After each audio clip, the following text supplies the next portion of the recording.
అందరికీ నమస్కారం. ఈరోజు నేను కలితండాలో ఉన్నాను. మనందరికీ ఇంకా మనం స్వేచ్ఛగా బ్రతుకుతున్నామంటే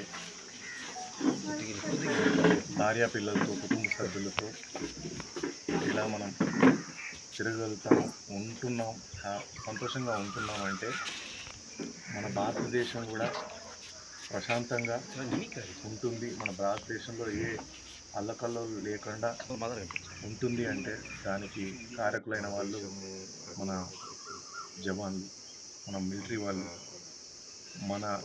మనల్ని కంటికి పాపలాగా, కంటికి రెప్పలాగా కాపాడుకుంటూ, మన దేశాన్ని కాపాడుకుంటూ, మనల్ని అందరినీ కాపాడుకుంటూ వాళ్ళు అక్కడ ఉండబట్టే మనం ఇంత ప్రశాంతంగా, ఇంత స్వతంత్రంగా ఉండగలుగుతున్నాం.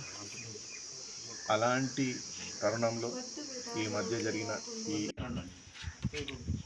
ఒక దురదృష్టవశాత్తు మనకు ఆ పాకిస్తాన్ వాళ్ళకి ఆ టెర్రరిస్టులు చేసినటువంటి నీచమైనటువంటి ఒక దుర్మార్గమైనటువంటి పని వల్ల మనం ఎదుర్కోవడం కోసం మన వాళ్ళను హిందువులను కాదా అని చెప్పి అడిగి మరీ చంపడం అది చాలా బాధాకరమైనటువంటి విషయం. ఇంకొకటి ఏంటంటే భారతదేశం ఎప్పుడు కూడా ఏ కులాన్ని కూడా ద్వేషించదు, ఏ కులాన్ని కూడా మా దగ్గరికి రావద్దు అని అనదు.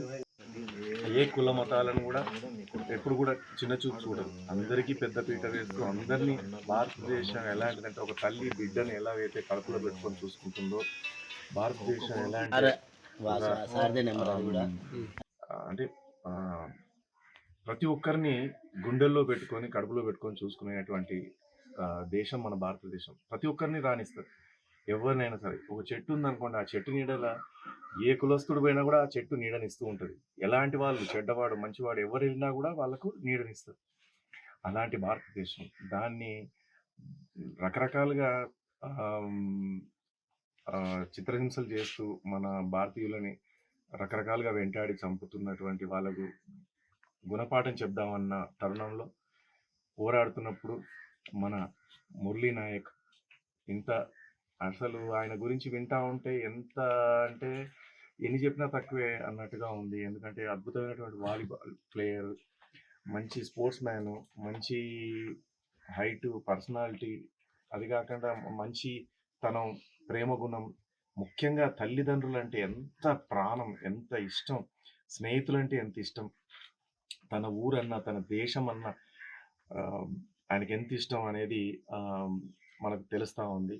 ఆయన అటు డ్యాన్స్లో కానీ, కళారంగం పట్ల కానీ, స్పోర్ట్స్లో కానీ అన్నిట్లో ఉన్నాడు. ఇందులో లేడనేది లేదు, ప్రతి దాంట్లో ఉన్నాడు. అలాంటి ఒక మంచి మనిషి, ఒక మంచి మనసున్నటువంటి వ్యక్తి ఆయనను మనం కోల్పోవడం అనేది మన భారతదేశం కోసం ఆయన ప్రాణాలని అడ్డమేసి మనం ఎంతోమంది తల్లులను, ఎంతోమంది తండ్రులను కాపాడడం కోసం ఆయన ప్రాణాన్ని త్యాగం చేసినటువంటి గొప్ప వ్యక్తి మురళీ నాయక్. నిజంగా మురళీ నాయక్ ఒక్కడే కొడుకు గీతాబాయికి కానీ, జ్యోతిబాయి గారికి కానీ, శ్రీరామ్ నాయక్ కానీ ఒక్కడే కొడుకు, ఒకే ఒక్క కొడుకు. ఆ ఒక్క కొడుకు కూడా లేకుండా పోవడం అనేది చాలా బాధాకరమైనటువంటి విషయం. అది ఇంకా దాన్ని, ఆ లోటుని మనం ఎంత చేసినా మనం తీర్చలేము. అలాంటిది. బట్ నేను ఒక్క మాట మాత్రం చెప్పగలుగుతాను, నీ కొడుకు ఒక్కడైనా సరే, ఆ ఒక్కడు పోతా కొన్ని వేల మంది కొడుకులను, వేల మంది తమ్ముళ్ళను, వేల మంది అన్నలను ఇచ్చిపోయినాడు. మేమందరం నీకు కొడుకులమే, అందరం నీకు తమ్ముళ్ళమే, అది మాత్రం మీరు గుర్తుపెట్టుకోండి. నిజంగా అసలు అలాంటి దేశం మీద అంత భక్తి ఉన్నటువంటి, అంత గొప్ప మనసు ఉన్నటువంటి వ్యక్తి మనకు లేకపోవడం అనేది అది నిజంగా అది ఎంత, అసలు మాట్లాడడానికి కూడా నాకు ఏం చెప్పాలో కూడా తెలియట్లేదు. బట్ ఆ భగవంతుడు మురళీ నాయక్ తల్లిదండ్రులకి మంచి ఆరోగ్యం ఇచ్చి వాళ్ళను భగవంతుడు క్షేమంగా చూడాలని కోరుకుంటున్నాను. అట్లాగే మురళీ నాయక్ ఆత్మకు శాంతి చేకూర్చాలని, చే చేకూరాలని మనస్ఫూర్తిగా కోరుకుంటున్నాను. ముఖ్యంగా నాకు మురళీ మురళీ నాయక్ గురించి విన్న తర్వాత ఆయన గురించి బాగా విన్న తర్వాత ఆయన చదువుకున్న ఈ ఊరు కావచ్చు, ఆయన కాలేజ్ అంతా అనంతపూర్‌లో చేశాడు. ఇవన్నీ విన్న తర్వాత ఆయన స్పోర్ట్స్‌లో గానీ, కళారంగం పట్ల గానీ ఆయనకున్నటువంటి మక్కువ విన్న తర్వాత వెంటనే నేను ఊరికెళ్ళాలి, ఆ అమ్మని కలవాలి.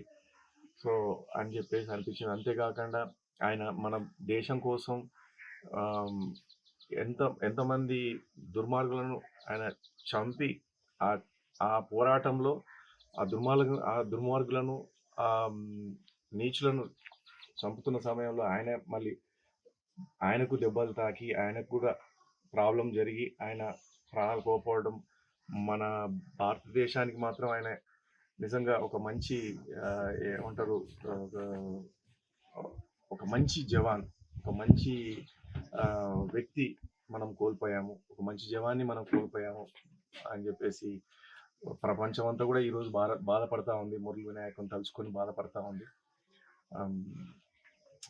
అలాంటి వాళ్ళు నిజంగా అసలు దేశ బార్డర్లో అంటే మిలిటరీలో చేరాలని, దేశ బార్డర్లోకి వెళ్ళి నా భారతదేశాన్ని కాపాడుకోవాలి, ప్రతి ఒక్కరు నా తల్లిదండ్రులే అనే ఒక మంచి సద్భావనతో, మంచి ఆలోచనతో ఆయన పోవడం అనేది అట్లా ఎంతోమంది వస్తున్నారు. వాళ్ళందరికీ జవాన్లకి, ఆ మిలిటరీ ఆఫీసర్స్ అందరికీ కూడా నా శిరస్సు వంచి నమస్కారాలు చేస్తున్నాను. వాళ్ళందరికీ వాళ్ళు ఇంత మన దేశాన్ని కాపాడుతున్నందుకు. అట్లాగే ప్రాణత్యాగం చేసిన వాళ్ళు, అంటే ప్రాణాలు కోల్పోయి